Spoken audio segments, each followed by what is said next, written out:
what exactly is the metabolism? What does it do? Isn't it just the ability to lose weight quickly? Is it actually that important? We're answering all those questions and more today to help you understand what the metabolism is, what it does, and why it's so important. So stick around.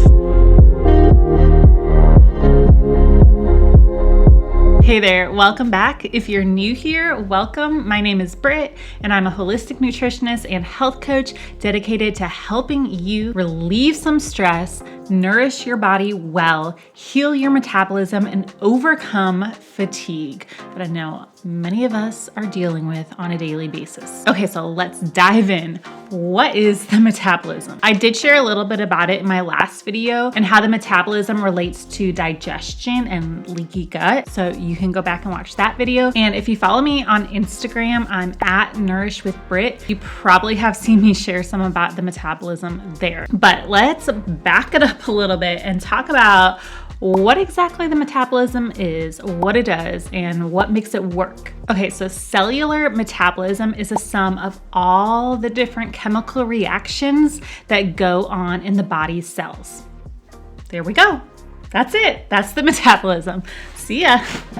Just kidding. There's definitely more to it than that. The metabolism involves two different processes: catabolic processes or catabolism and anabolic processes or anabolism. Catabolic processes break down molecules into smaller units. And this process creates energy using glucose. And there's actually an equation for the production of energy. Glucose plus oxygen equals water plus carbon dioxide plus energy. And there's actually a molecule for energy in the body called ATP. And then anabolic processes are the opposite.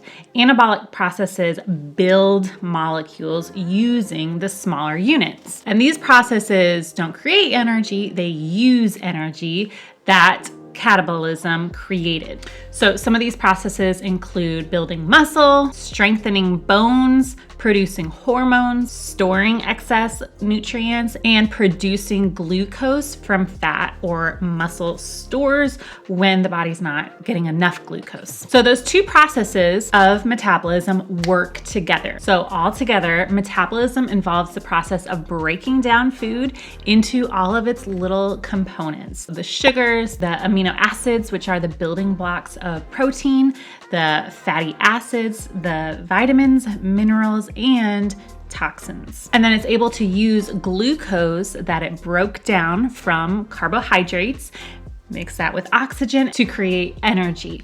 And then the cells have that energy to do all the many different jobs that they have. They have a lot of jobs. We're not going to talk about all the different processes of the metabolism and what all it's involved in because it's a lot. I mean, here's a picture of the metabolic pathways, all that goes on in the body's cells. It's a lot. It's too much to discuss in this one video, but there's a snapshot of the different metabolic processes the body is involved in. Okay, so what even controls the metabolism? What makes it work? That is the thyroid gland right here at the base of the neck, the little butterfly-shaped gland, and that gland is so powerful and so important for the health of the whole entire body. I mean, we can't talk about metabolism without talking about the thyroid. The thyroid is like the thermostat of the body, and it actually does control the temperature of the body as well as the metabolism. And it tells the metabolism to speed up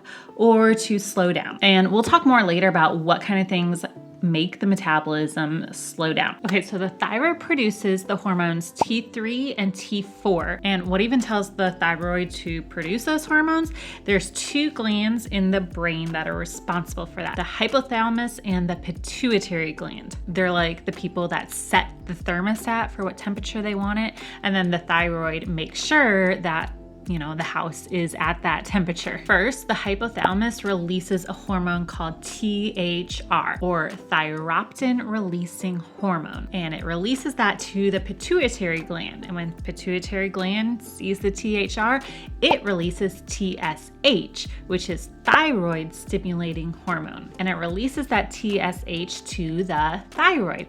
And TSH tells the thyroid to amp up thyroid hormone production. So lots of different hormones going on here, and there's actually a whole lot more to it, but we're not getting into all of that today. But hormones are basically just little like chemical messengers that travel to different parts of the body through the blood. Okay, so that TSH signals the thyroid to make thyroid hormones. So it makes those hormones T3 and T4. The thyroid actually produces about 4 times as much T4 as T3, but T4 is the inactive form and T3 is the active form. So the body actually has to convert a lot of that T4 into T3 later on so that it can be used. And most of that conversion takes place in the liver. Not all of that T4 does get converted into T3.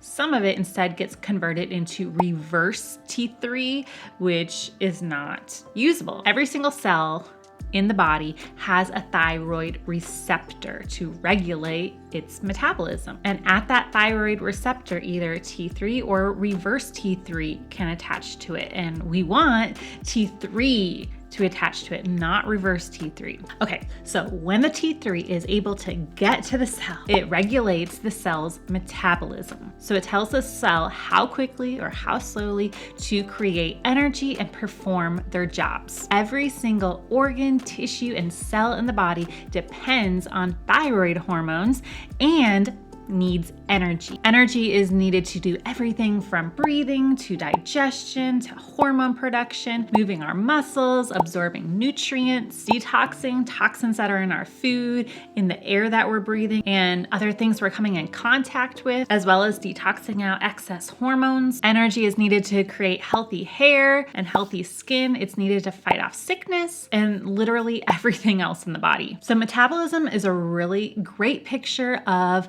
the overall health of your whole body. If your body is healthy and everything is running well, then you probably have a really good, healthy metabolism. But if your metabolism is either running too fast or too slow, then problems can occur. So 2 problems that can occur with your thyroid and your metabolism are hypothyroidism and hyperthyroidism. Hyperthyroidism is when your thyroid produces too many thyroid hormones and your metabolism speeds up too much. So that can cause rapid weight loss. It can cause anxiety, a racing heart, hyperactivity, irritability, hair loss, tremors, oily skin, light periods for women, and a high body temperature. And then hypothyroidism is when either your thyroid is not producing enough thyroid hormones or there's not a very good conversion. But either way, the cells in your body are not getting enough T3 and your metabolism slows down. And when your metabolism slows down, everything else slows down. Hypothyroidism or hyperthyroidism might show up differently for different people. So one person with hypothyroidism might have really slow digestion. Maybe someone else, their digestion isn't that effective, but their hair is becoming really dry and their skin is becoming really dry. It can cause symptoms like other hormonal imbalances, brain fog, trouble concentrating, memory problems, depression, fatigue, insomnia, weight gain or difficulty losing weight, dry hair, dry skin, heavy or irregular periods, low libido, infertility, frequent illnesses, muscle pain and weakness, a slow heart rate, and low body temperature. So if you have hypothyroidism, you might notice that your hands and your feet and like your nose feel cold. So in order to have a body that's healthy and is able to defend against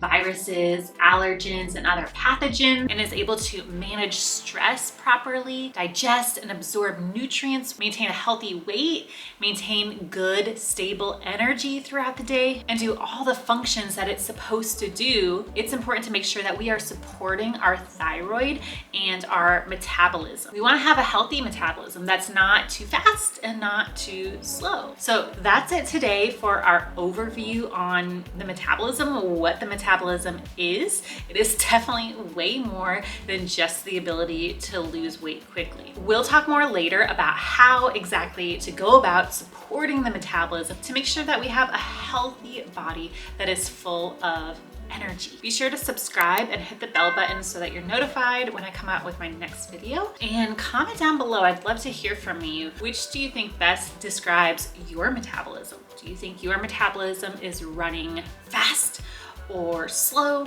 or is it healthy? All right, guys, I will see you in the next video. Thank you so much for watching. Bye-bye.